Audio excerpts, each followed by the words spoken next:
As a reminder, I just want to let everyone know that you do not have to have your cameras on. You do not have to have your sound on. You can mute yourselves. If at any point you want to chime in, I'm totally okay with you unmuting yourselves and chiming in. I also wanted to emphasize that if you definitely don't have to have your camera on, but if you wanted to, as suggested last week, put a picture either of yourself. Thanks, Mom. So either of yourself or of some other object that is of importance to you. That'll be totally fine.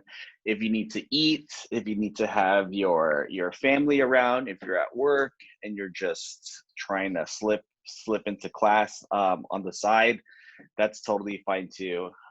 We are living in a very, very, very peculiar time that I don't want to in any way hint at the fact that it's normal. And so it's not. And so I want to make sure that given that we have like 100 people in this class plus, I want to be as accommodating as possible.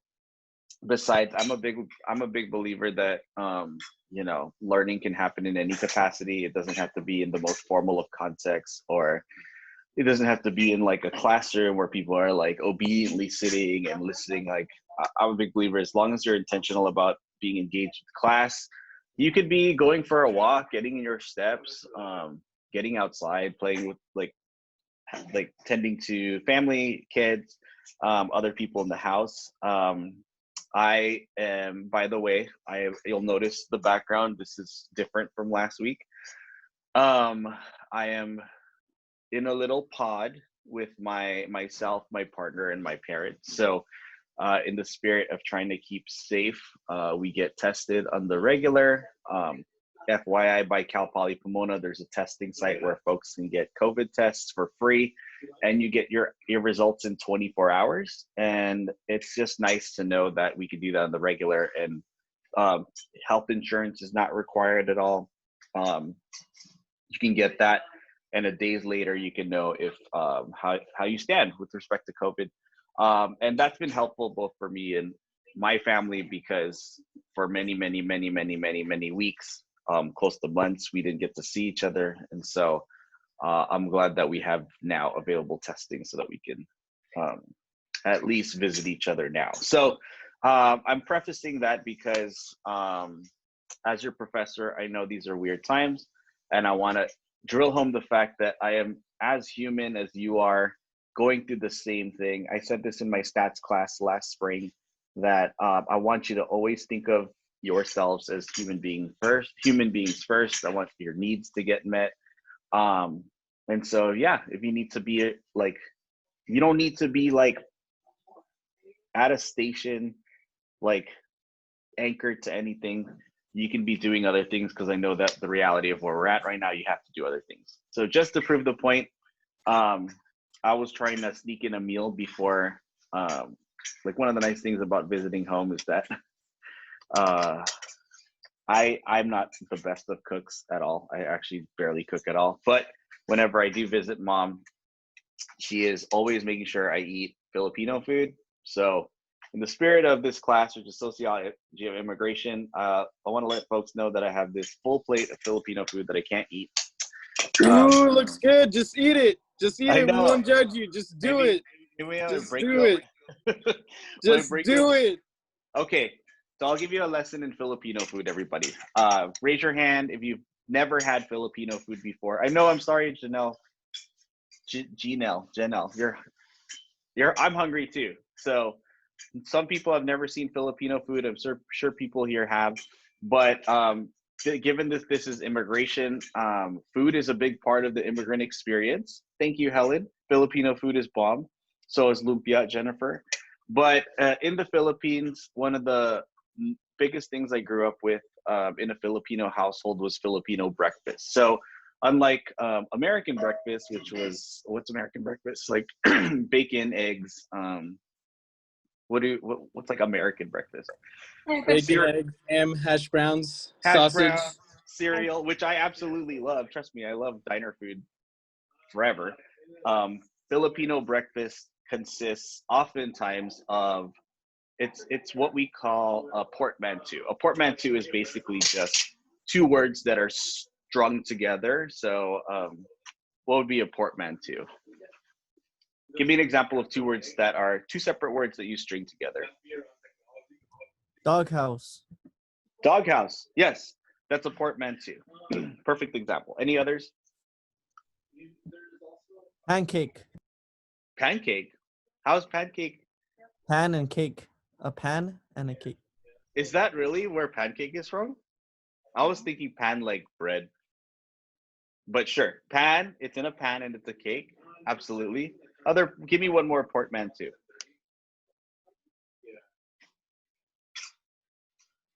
What do you got? Portmanteau, like I'm blanking. Chocolate milk. Huh? Chocolate milk. Chocolate milk. I could see it. It's two separate words though, but yeah, chocolate milk. Basically, take any two things, put them together. That's what a portmanteau is. I'm totally. Do you know what a portmanteau? Give me a mashup. Huh? Word mashup. It's like a word mashup. Do you have an example? Let me think of one. Okay, this is harder than I thought. Anyway, a portmanteau is a bunch of words strung together. So Filipino breakfast, for those who are unfamiliar, often comes with. Sorry, you can't see. Let me see. There. Garlic rice, which is right here, which is just basically rice fried with garlic, and then fried egg. So garlic rice is sinaag. That's how you pronounce it. Let me spell that in the chat. Sinangag.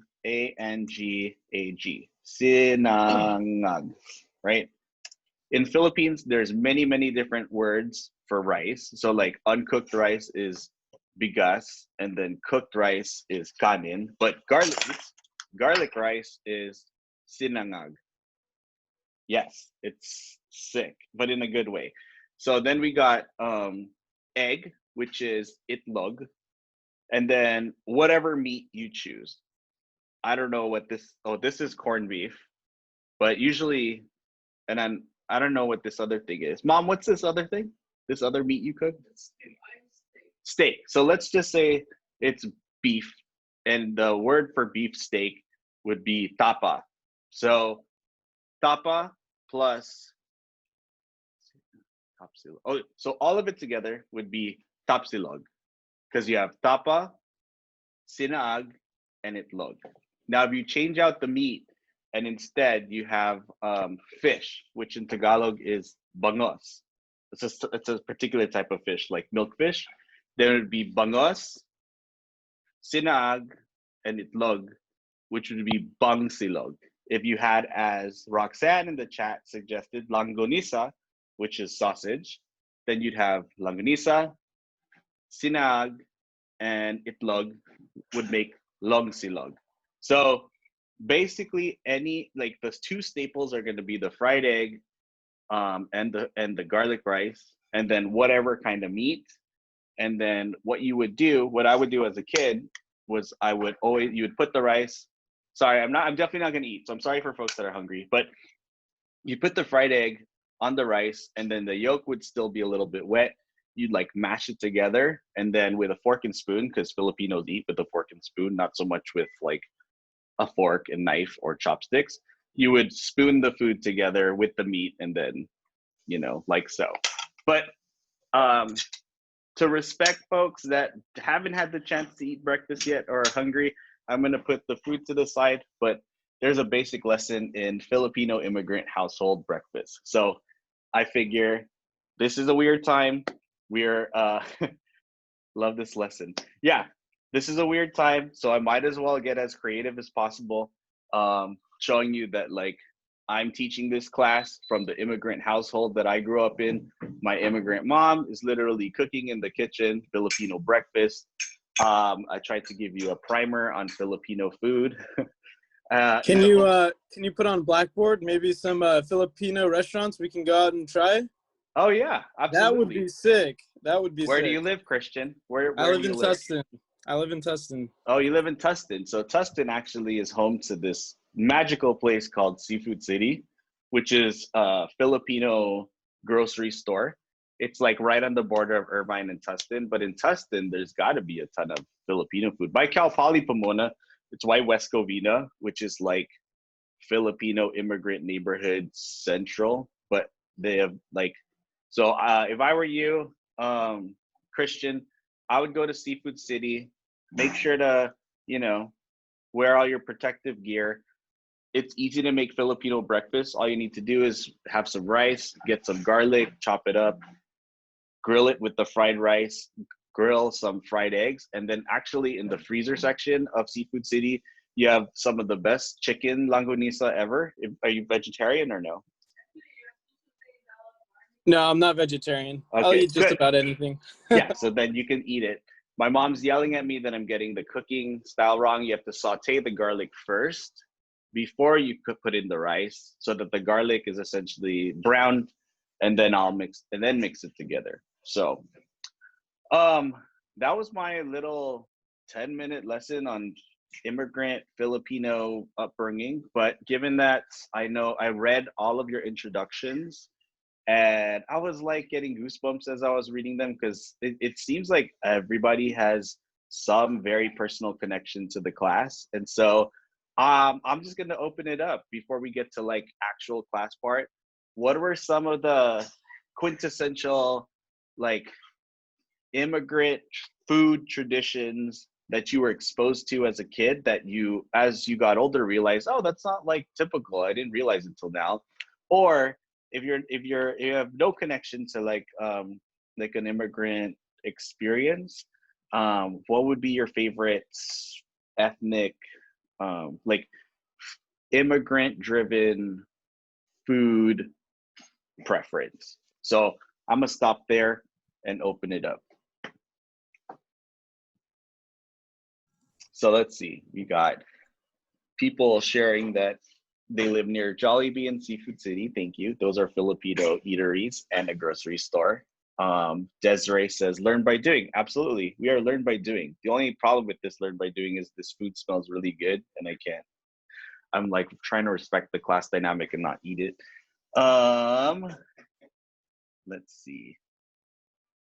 Gallo Pinto and Platoon Madero breakfast plátano. Lorena, care to share?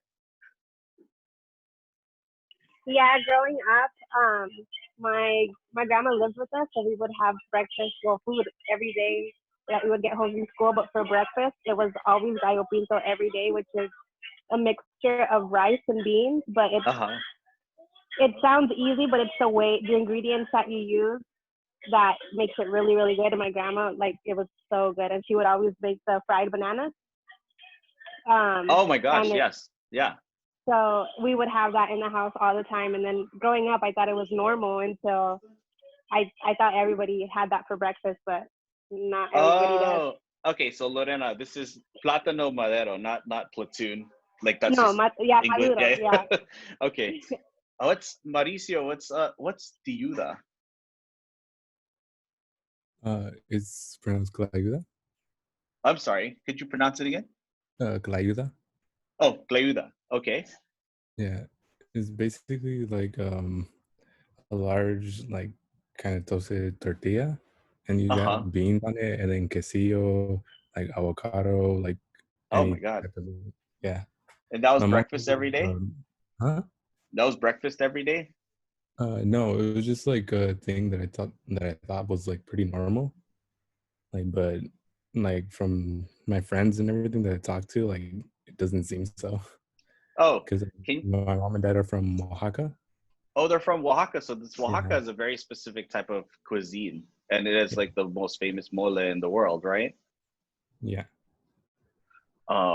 That's awesome. Can you, if you're so inclined, and same thing goes for Lorena, if folks are interested, please share some links to recipes on the chat, because I'm always down to try new things. Nicole, you went to we were in stats together last semester. What was from your kindergarten class? They fed you different kinds of Asian food. What was that like? So it's kind of a blur to me because that was such a long time ago, but I remember that they'd make us like fresh fried rice, dumplings. They would make lumpia, and then like, because the school was like, I would say like 90% Asian, like, just different types. And I think me and like one other person were like the only Hispanic people there. Yeah. So like they would also like try, like they would like make taquitos and chimichangas for us. Oh wow. To like include us. So yeah, it was like, that's how I was introduced to it, and I've always liked Asian food, like just different types of Asian food. Yeah, absolutely. Food is oftentimes like the entry point for a lot of folks when it comes to learning about different cultures. Sabino Pinedo, you have your hand raised. I want to make sure that I acknowledge. Call, like, if you want to unmute, go ahead.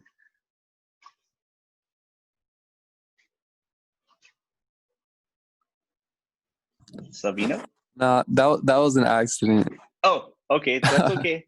If you raise your hand, it's gonna end up staying raised until you unraise it, but absolutely no worries. So Francis, all right, cool. Francis Bordios, is that you? Francis Joy? Yes.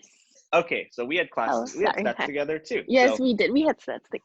Yeah, so when I moved here from the Philippines, I thought it was a normal thing to eat everything with rice. So like if you ate fried chicken, it would always be with rice. And I later found out it was a Filipino thing to eat every meal with rice. Yes. So FYI, if anyone ever goes to the Philippines and you go to the McDonald's and you order chicken nuggets, guess what they give you with their chicken nuggets? That's exactly what I was going to say. The McDonald's, yes.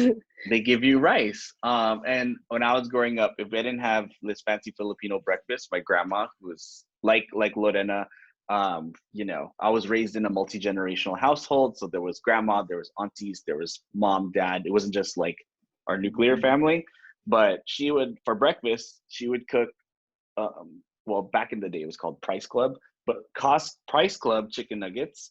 And then she would serve it with rice. And then I'd eat it with a Filipino style of ketchup, which is called banana ketchup or jufran.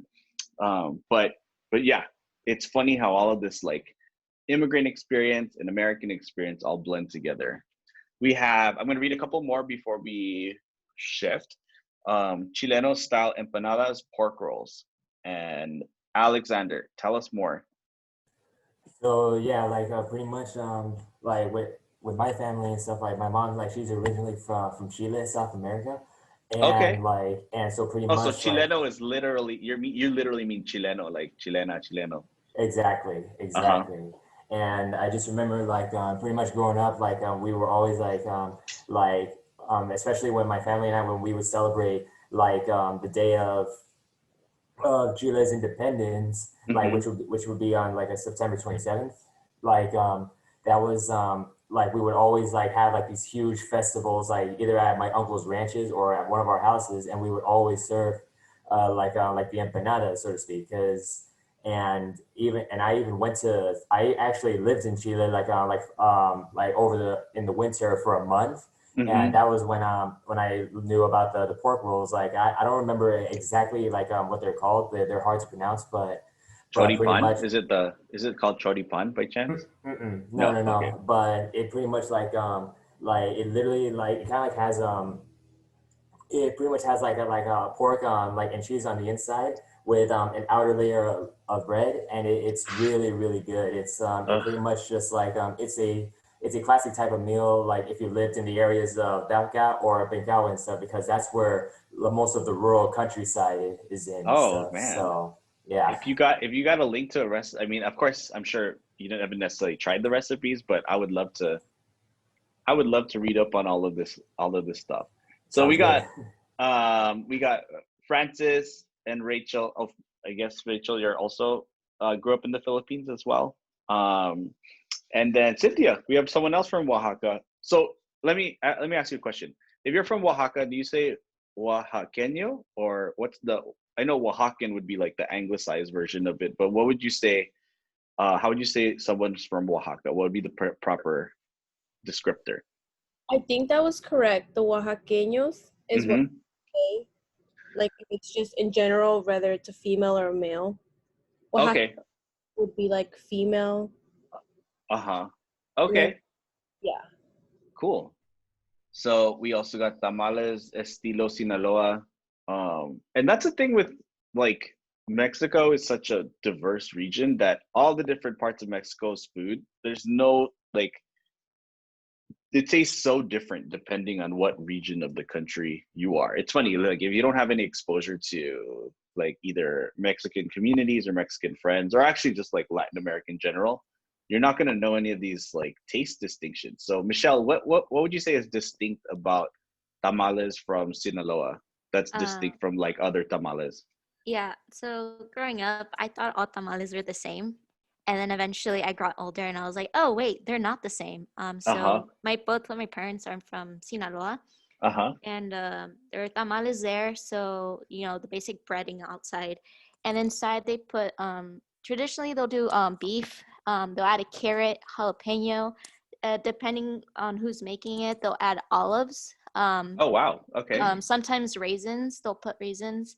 And potatoes sometimes. Okay, so in Sinaloa there would be. I'm sorry, go ahead. I cut you off. No, go ahead. So like traditionally, it's like a slice of like jalapeno, a slice of potato, a carrot, and then like I said, sometimes depending on who's making it, it's of olives. They'll put in that. Yeah. Yeah, I've never had a tamale, or it's tamal, right? Singular. Tamal is for one, and tamales is for multiple. Yeah, I've never had tamales where you have jalapeno or an olive or potato. I've only had the standard. Sorry, I didn't mean to say standard. I've only had the ones people commonly know with the meat or chicken or corn. So I will definitely look that up. Yeah, it's pretty good. Fun is saying my Korean friend. Yeah. Yes. Cesar, hi. What's up? Yeah, I wanted to add into what she was saying. I'm from Sinaloa. Oh. Uh-oh.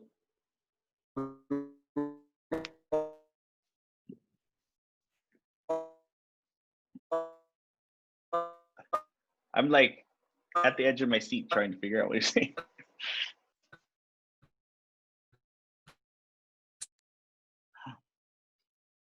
So Cesar, your reception.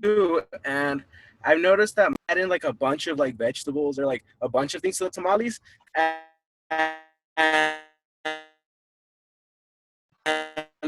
Tell him he's breaking up. Tell him he's breaking up. We can't hear you, Cesar. There you go. It's different from like other places I've. Oh, you can't hear me? Yeah. Share. I'll read it out for you, but share what you're saying in the chat, and I will make sure to read it. Hotspots do suck. I'm sorry that internet is so booty everywhere. Like, my partner is teaching at Cal State Fullerton, literally at the same time as me on some days, and when we're both on it, the internet is just. So I commiserate with you. But type it in the chat. I want to make sure to read it. My nana makes pineapple tamales and not pineapple. That's new. Adriana, I hated when my mom put olives or veggies in the tamales. She would do that to be fancy. Very important to note that like in all different cultures, there's a way in which you can like do certain things to make it look fancy. So I think that's a funny point, but it's a very good point. Oh man, I'm missing. Let's see. Sorry, I'm gonna go through. I'm gonna spend 2 more minutes on the chat, highlighting everything, and then I'm gonna move on. So let's see. Where was I? Curry, and then I might like Korean friends to eat lingua. Funny enough, whenever I go to Korean barbecue, they serve tongue, so that's surprising to me. Oh my gosh, Restaurante Nicaragüense. Where is this place, Lorena? I'm gonna have to look it up. So you're gonna have to share a link because I have not yet tried Nicaraguan food, so that's good. It's so good. It's one of that restaurant. They started out selling food from her kitchen. My mom grew up with them in Nicaragua, and when they came over here, they started selling food, and then everybody started finding out, and their house was crowded all the time, and then they had a restaurant. They have a restaurant now. And it's called 316? It's called La 27. Oh, 27. And what city is it in? It's in LA. Okay. Kind of by near the Staples Center. Oh, great. I'm right downtown. Maybe I'll stop by today. So, yeah, by the way, speaking of empanadas, did we talk about like there's a place in Chino, in case anyone lives there, that I just discovered thanks to my partner, called Empanadas to Go, and they have my favorite thing there is this I know that Argentinian place. it's amazing. It's they have this amazing sandwich that I guess you eat at soccer games or football games, called choripan, which is basically like chorizo sausage in like this amazing bread. It's very, very good. Okay, I want to make sure I get to everybody. I love eating liver kebab. Oh my gosh, Armeni, tell me more. Where can you get liver kebab? I'm not a liver person, but if you recommend it, I will try it. Where's this place so we could get one of these? Well, I don't really know a place because my dad makes it, but you can just get liver from like a butcher shop or something and then just basically put it on a skewer and I mean just grill it and Oh make wow. kebab. Yeah, but you That have to does like sound good. the texture is a little weird, but it is really good if you put like onions and like tomato and the seasoning is right. So Yeah, yeah. that does sound good. Our favorite kebab place. I grew up in Eagle Rock, so that's where I'm at right now. But I went to school in Glendale, and there was more than a few kebab places, and our favorite place to get kebabs is there. And I'm wondering if they serve a liver kebab, so I will look next time. I've had like planned like 10 meals that in the span of the first 20 minutes of class. There's like 10 or 20 different meals that I've just planned for myself. Okay, and Anita, yes, I love it too. And then Anita, I'm gonna mispronounce this, so could you unmute yourself and share this this dish that's raw that I would love to learn about? Yeah. Okay, so we call it chikyufta. It's kind of like it's very off-putting to a lot of people I know. It's like it's raw ground beef, but it's mixed with like onion and tomato and parsley and like also bulgur, and then you eat it raw like that. Oh wow. Yeah. You can go to one of these fancy Beverly Hills restaurants on Rodeo Drive, and then they will serve beef tartare, which essentially is raw beef as well. So I think it's just like it's funny because I think in a lot of ethnic foods or immigrant foods, we're so accustomed to and I did this too with Filipino food, where I was so accustomed to like when non-Filipinos would see it, I'd be like, oh, what, like they're gonna think it's weird, right? But we kind of eat all sorts of weird stuff in mainstream American food. It's just not labeled weird because it's become acceptable. So, for example, chicken nuggets, which are made of like meat slush, essentially. But I mean, we've been growing up eating that since the beginning of childhood. So we don't label it as like different or weird, but I would anticipate a different country or society where everything they eat is fresh. They're like, you take chicken mashup and then you fry it in bread and then you serve it to children, right? It's all relative. So cool. Armenian sushi. I love how that you had the descriptor. Yes, Kalia. I find it so funny because I relate a lot to this because during childhood when I was in school and everything, my mom would prepare sandwiches that were very traditional. Like right now it's very mainstream hummus. We would eat that every day. People would look at us like, ew, what is that? What is that? We were teased all throughout school for it. And then za'atar, I don't know, it's the thyme and olive oil. It's so delicious. Now that's also being kind of trendy. And we eat that all throughout, but now it's like a main thing. But it's just interesting. How do you pronounce it? It's hummus? I could write it. Yeah, write it in the chat phonetically. So, because obviously, like, most people are like, I'm going to go to Trader Joe's and get some hummus, right? But for you, it must be really peculiar to be like, oh, you go into these trendy supermarkets like Whole Foods or Sprouts or Trader Joe's, and it's like hummus is like the thing. But hummus, so many difference. Differences. Za'atar is the thyme and oregano, and then zait is olive oil. Oh wow, za'atar is the so thyme delicious. and olive. Okay, so za'atar is all. What is it again? I'll write it. Yeah, it's delicious. all right. Share Thank that. you. Cool. Well, part of the reason I was caught between a rock and a hard place because I knew class started at 10, but then, like when you're in like immigrant household, I don't care how old you are, you are still a child, and so like that is the culture of this household where if mom makes food, you got to eat it. And so that's why I was like, shoot, class starts in literally 1 minute. My mom was cooking.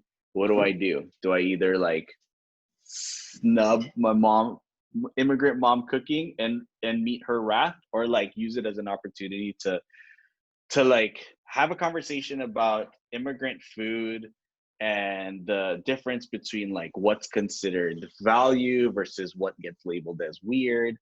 One of my philosophies about as a professor is that I want folks to know that like I'm not a lecturer, and a lot of what my learning in college happened through conversations. And plus, I am technically the professor of instructor. I give you the grades. So in some senses, I do have that power, but I do see myself, particularly in a class as diverse as this, as a this is a co-learning environment. I have a good friend at Stanford by the name of Jonathan Rosa, who's very big on this idea of co-learning, this idea of trying to not overemphasize the hierarchy between the educator and the students, because at the end of the day, every single person in this classroom, virtual classroom, comes to the class with some sort of knowledge. It's just that certain knowledges are treated as having value, the professor's knowledge usually, and students' knowledge is not treated with the same value. So I wanted to use this spontaneous improvisational food conversation to show you that everybody in here has a tremendous amount of knowledge, even though we're only in week 2 of the class. And I want everyone to feel comfortable incorporating that knowledge in various ways, whether it's chiming in, unmuting yourself, or sharing in the chat. And I want folks to know, some of you might have direct immigrant experiences. Some of you may not have direct immigrant experiences.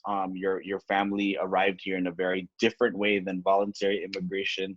I want to acknowledge that there's differences, but everybody having grown up in Southern California, I would argue, has some sort of immigrant experience that is worth sharing here. So yeah, and what's cool is that folks in the chat, like, my hope is that this is a 115 person class. There's a ton of people here. One of the things that's lost with COVID-19 is that we don't have the chance to be in the college campus and like connect and bond. And for me, college is sometimes like the class is less important than the connections you make with your classmates. So I know I'm super sad about that too, Jesse. But this chat, I would say my extra homework to you is to, if you find someone in the chat that you somehow connect with, or you like, it doesn't have to be because you're from the same background or they just said something you think that is super interesting, I would say hit them up. Like, this chat has a private feature. You can hit up people individually and be like, hey, I like what you said. This is my Instagram, or whatever the youth do. Like, this is my contact. Follow me on Instagram. I think everybody is following our resident DJ already. But I want you to. Thank you, everyone. Yes. Did you gain new followers? Around 3. That's good. Maybe we'll get 3 more this week. So yeah, but please share your Instagrams, share your Twitters, share your email. You can do that privately, you can do that publicly, but I want us to cultivate an environment where you feel like this class is a community to you. So yeah, because everyone is freaking dying for it. So this is the only class where I love the student connection uses the chat feature. Cool. Well, we're going to use the chat feature a lot. So Anyway, all right. So let's actually get to class. It's 10:38. I know that we had the chance to talk about the specific discussion questions from last week's reading, which is Victoria Blanco's Why We Crossed the Border in El Paso. Professor, you froze. Professor. I froze? You froze. Uh-oh.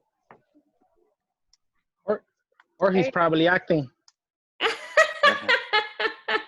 Is it working? Is it working now? He froze. No. Uh-oh. Hi. Am I No, still you're frozen? still frozen. I'm still frozen. Okay, now he's just. I'm frozen. Okay. Javier, you are something else. You know that? Okay. Am I still frozen?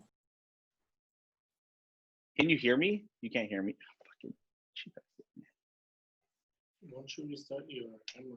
Okay. I'm going to restart Zoom on my end. Apologies. Just jump back in. There you go. You're good now. Oh, I'm good now.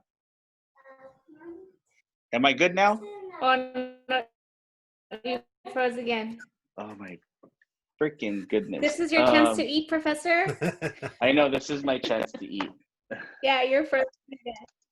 Your chance to eat, Professor. Okay. He just killed like half the plate. Let me sign off. Okay, you can hear me, but my video is not working. Okay. All right. Leave meeting.